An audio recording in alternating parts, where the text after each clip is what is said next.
സാധാരണ ഹോം തിയേറ്ററുകളിൽ power supply അടിച്ചു പോയാൽ, പവർ സപ്ലൈ ബോർഡ് ആണെങ്കിൽ അത് അടിച്ചു പോയാൽ നമുക്ക് ആ ബോർഡ് വാങ്ങാൻ കിട്ടിയില്ലെങ്കിൽ നമ്മൾ ട്രാൻസ്ഫോമർ വെച്ച് ചെയ്യും.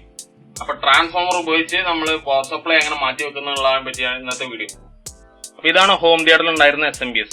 അപ്പൊ ഇതില് മെയിൻ ഫിൽറ്റർ, ഔട്ട്പുട്ടിലുള്ള ഫിൽറ്റർ, ഒക്ടോ കപ്ലർ, അങ്ങനെയുള്ള എല്ലാവിധ സ്പെയറുകളും ഷോർട്ട് പൊട്ടിത്തെറിച്ച് പോയതാണ്. സ്പെയർ അതിന് പകരം നമ്മൾ ഈ 12012 ആണ് കൊടുക്കാൻ പോകുന്നത്. ഇതിൽ 12012 ആണ് ഇതിന്റെ ഔട്ട്പുട്ട് ഉണ്ടായിരുന്നത്.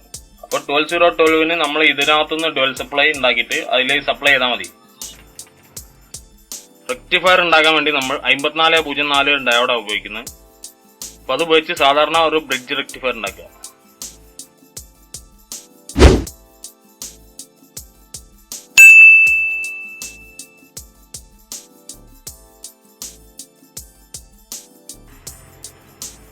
നമുക്ക് ആവശ്യമുള്ള രീതിയിലുള്ള നീളത്തിലുള്ള വയർ എടുത്താൽ മതി. ഓരോ ഹോം തിയേറ്ററിൽ ചിലത് സ്ഥലം ഉണ്ടാവും, ചിലത് കുറഞ്ഞ സ്ഥലം ഉണ്ടാവുള്ളൂ. നമുക്ക് ആവശ്യമുള്ള അത്രയും വയർ എടുത്തിട്ട് നമ്മൾ സോൾഡർ ചെയ്തെടുക്കുക. ഇത് ഷ്രിങ്കബിൾ സ്ലീവ് ആണ്. ഷ്രിങ്കബിൾ സ്ലീവ് എന്നാണ് ഇതിന് പറയുന്നത്. ഈ സ്ലീവ് ഇട്ടതിന് ശേഷം ചൂടാക്കി കൊടുത്താൽ നമുക്ക് ആ ഷ്രിങ്ക് ഇങ്ങനെ നല്ല ചപ്പി നിൽക്കും.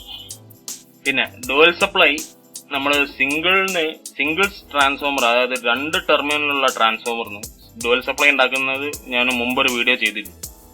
ഇത് സാധാരണ ശരിക്ക് സെന്റർ ടാപ്പ് ഉള്ള ട്രാൻസ്ഫോമറിന് ഉള്ള ഡുവൽ സപ്ലൈ ആണ്. ഇത് കൊടുക്കേണ്ടത് എങ്ങനെയാന്ന് വെച്ചാൽ, നമ്മുടെ ഒരു കാത്തോടും ആനോടും ജോയിന്റ് ആയ സ്ഥലമുണ്ട്. അതേപോലെ 2 സ്ഥലം ഉണ്ടാവും. അവിടെ ഈ സെന്റർ ടാപ്പിന്റെ 2 എൻഡിലുള്ള ടെർമിനലാണ് കൊടുക്കേണ്ടത്. ഇങ്ങനെ കൊടുക്കണം. അപ്പോൾ നിങ്ങൾക്ക് കാണാം ഡയോഡിൽ ഈ 2 പോയിന്റ് പോസിറ്റീവ് ആണ്. ഇത് കാത്തോഡാണ്. അവിടെ ആനോഡ്. ഇപ്പൊ ഇതിലെ ഔട്ട്പുട്ട് വരാൻ നെഗറ്റീവും ഇതിലെ ഔട്ട്പുട്ട് പോസിറ്റീവും വരും. അതാണ് നമുക്ക് ഔട്ട്പുട്ട് ബോർഡിലേക്ക് പോകേണ്ടത്. ഇത് 2 ഇവിടെ കൊടുത്താലാണ് നമുക്ക് ഇവിടെ 2 പ്ലസും മൈനസും കിട്ടുന്നത്.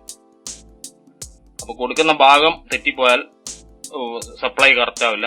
ആനോഡ് കാത്തോഡ് ഷോർട്ടായ ഭാഗത്താണ് നമ്മൾ ഇൻപുട്ട് കൊടുക്കുന്നത്. അപ്പോൾ അത് സോൾഡർ ചെയ്തതിനു ശേഷം ഈ സ്ലീവ് ഉള്ളോട്ട് നന്നാക്കി കയറ്റിയിടുക. ഈ സ്ലീവ് കണ്ടിട്ടില്ലാത്തവർക്ക് ഷ്രിങ്കബിൾ സ്ലീവ് എന്നാണ് ഇതിന് പറയുന്നത്. ഇത് ഇങ്ങനെയുള്ള ജോയിന്റുകൾ ഇട്ടിട്ട് ഇതുപോലെ ഹീറ്റ് ആക്കി കൊടുത്താൽ നല്ല കറക്റ്റ് ആയിട്ട് നല്ല ടൈറ്റ് ആയ ജോയിന്റ് നമുക്ക് നല്ലൊരു ഇൻസുലേഷൻ ആണ്. മറ്റ് സ്ലീവുകളെ പോലെ കേബിൾ ടൈ ചെയ്യേണ്ട ആവശ്യമില്ല. സാധാരണ ഗതിയിൽ ഡുവൽ സപ്ലൈ ഉണ്ടാക്കുമ്പോൾ നമ്മൾ ഇവിടെ 2 കപ്പാസിറ്റർ വരണം. അതായത് ഇവിടേക്ക് നെഗറ്റീവും ഇവിടേക്ക് പോസിറ്റീവും ഒരു ഗ്രൗണ്ടും ചെയ്ത 2 കപ്പാസിറ്റർ നെഗറ്റീവും പോസിറ്റീവും സോൾഡർ ചെയ്തിട്ടാണ് നമ്മൾ ഇതിന് ഫിൽറ്ററിംഗ് കപ്പാസിറ്റർ കൊടുക്കുന്നത്. അപ്പൊ ഇതില് കപ്പാസിറ്റർ ഹോം തിയേറ്ററിൽ ഉള്ളത് കൊണ്ട് നമുക്ക് അത് കൊടുക്കേണ്ട. നമുക്ക് ഇതിന് നേരിട്ടുള്ള വയർ ആ ഹോം തിയേറ്ററിലേക്ക് കണക്ട് ചെയ്താൽ മതി. ഇത് അതിനകത്ത് ഉണ്ടായിരുന്ന ഹോം തിയേറ്ററിൽ ഉണ്ടായിരുന്ന വയറാണ്. അപ്പൊ നമ്മളിത് കട്ട് ചെയ്ത് ഇവിടെ കൊടുത്ത് അവിടെ പ്ലഗ് ഇൻ ചെയ്താൽ മതി.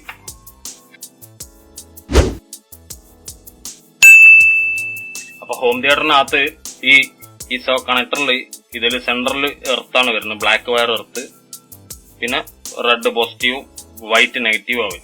നമ്മൾ അതുപോലെ ഇവിടെ കണക്ട് ചെയ്യാം. നമ്മൾ പോസിറ്റീവ് കാത്തോഡ് ഷോർട്ടായ ഭാഗത്തും നെഗറ്റീവ് ആനോഡ് ഷോർട്ടായ ഭാഗത്താണ് നമ്മൾ കൊടുക്കുക. അപ്പോൾ അങ്ങനെയാണ് ഔട്ട്പുട്ട് വരുന്നത്. ട്രാൻസ്ഫോമറിന് റെക്ടിഫൈ ചെയ്തിട്ട് സ്ലീവ് ചെയ്യാം. അടുത്തത് ഈ സെന്റർ ടാപ്പ് ആണ് നമ്മൾ ഗ്രൗണ്ട് ആയിട്ട് വരുന്നത്. ഗ്രൗണ്ട് ഡയറക്റ്റ് നമ്മൾ ഗ്രൗണ്ട് പിന്നിലേക്ക് കൊടുക്കുക. അതായത് സെന്റർ ടാപ്പിന്റെ പിന്ന് ട്രാൻസ്ഫോമറിന് സെന്റർ ടാപ്പ് വയർ നമ്മൾ എർത്തിലേക്ക് കൊടുക്കുക. ഇത് നമ്മൾ ഒതുക്കി ഇതിനകത്ത് നന്നാക്കി വൃത്തിയാക്കിയിട്ട് ആ ഹോം തിയേറ്ററിനകത്ത് ഫിറ്റ് ചെയ്യാം. 12 വോൾട്ട് ട്രാൻസ്ഫോമർ ഇതിനുള്ളിൽ ഫിറ്റ് ചെയ്തിട്ടുണ്ട്. നമ്മൾ അതിന്റെ AC കോഡിന്റെ കണക്ഷൻ ഇവിടെ കൊടുത്തിട്ടുണ്ട്. അടുത്ത് നമ്മൾ അതിൻ്റെ അകത്തുനിന്ന് നമ്മൾ ഡുവൽ സപ്ലൈ ഉണ്ടാക്കി എടുത്ത ആ വയർ അവിടെ ഈ ബോർഡിൽ ഇവിടെ പ്ലഗ് ഇൻ ചെയ്തിട്ടുണ്ട്. ഇവിടെയാണ് ഇതിന്റെ പ്ലഗ് ഇൻ. ഇതിനകത്ത് നിങ്ങൾക്ക് നോക്കിയാൽ കാണാം, ഇതിനകത്ത് 2 ഫിൽറ്റർ കപ്പാസിറ്റർ അതിനകത്ത് തന്നെ ഉണ്ട്. അപ്പൊ നമുക്ക് വേറെ ഫിൽറ്റർ കപ്പാസിറ്റർ വെക്കേണ്ടി വരാത്തതുകൊണ്ട് ഇതിന്റെ അടിയിൽ വേറെ കരിഞ്ഞ പാടുകളൊന്നും ഇല്ലാത്തതുകൊണ്ട് കൂടുതൽ പ്രശ്നം ഉണ്ടാവില്ല എന്നുള്ളൊരു, എവിടെയൊക്കെ കൂടുതൽ ചെക്ക് ചെയ്ത് നോക്കിയപ്പോൾ ഒന്നും വലിയ കുഴപ്പം കാണിക്കുന്നില്ല. നമുക്ക് ഓണാക്കി നോക്കാം.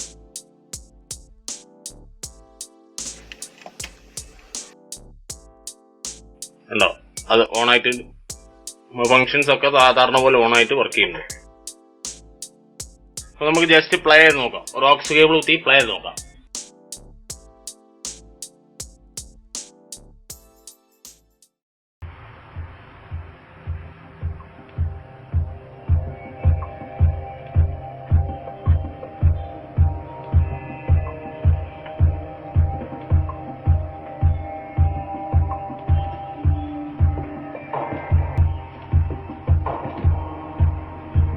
അപ്പൊ വീഡിയോ ഉപകാരപ്രദമായിട്ട് തോന്നുകയാണെങ്കിൽ എല്ലാവരും വീഡിയോക്ക് ലൈക്ക് ചെയ്യുക.